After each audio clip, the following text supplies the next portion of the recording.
میں نے کی دعوت کی دھوم میں مچاؤں، عطا ایسا کر حوصلہ یا الہی۔ میرے آقا مدنی مصطفیٰ صلی اللہ علیہ وسلم کے ساتھ ایک مرتبہ صحابہ کرام کسی جنازے میں شریک ہوئے۔ سیدنا ابو ہریرہ رضی اللہ تعالیٰ عنہ فرماتے ہیں کہ جب ہم قبرستان پہنچے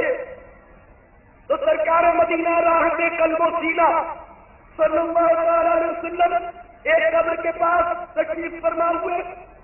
اور ارشاد فرمایا کہ قبر پر کوئی دن نہیں گزرتا جس میں وہ نہایت وسیع اور صاف آواز کے ساتھ یہ اعلان نہ کرتی ہو، یعنی قبر روزانہ پکار پکار کر کہتی ہے، اے انسان تو مجھے بھول گیا، میں تنہائی کا کروں، اجنبیت کا کروں، میں دہشت کا کروں، میں کیڑوں اور مکوڑوں کا کروں، میں نہایت تنگی کا کروں،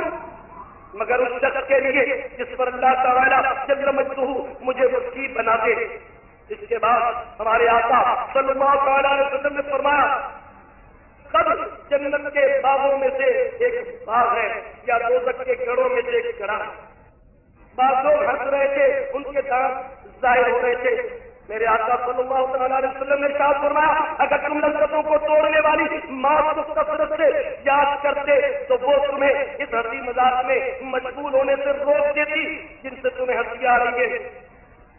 ہر شخص کی قبر روزانہ اعلان کرتی ہے کہ میں بالکل تنہائی کا گھر ہوں، میں سب سے علیحدہ رہنے کا گھر ہوں، میں کیڑوں کا گھر ہوں۔ جب نیک مومن دفن ہوتا ہے تو قبر اس سے کہتی ہے کہ تیرا آنا بڑا مبارک ہے، تیرے آنے میں بڑی خوشی ہوئی، جتنے لوگ میری پشت پر چلتے تھے ان میں تو مجھے بہت پسند تھا، آج تو میرے پاس آیا ہے، میں تو تجھے اپنا طرز عمل دکھاؤں گی۔ اس کے بعد وہ اتنی وسیع ہو جاتی ہے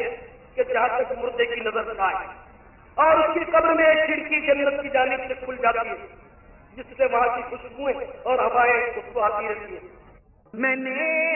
کی دعوت کی دھوم میں مچاؤں، عطا ایسا کر حوصلہ یا الہی۔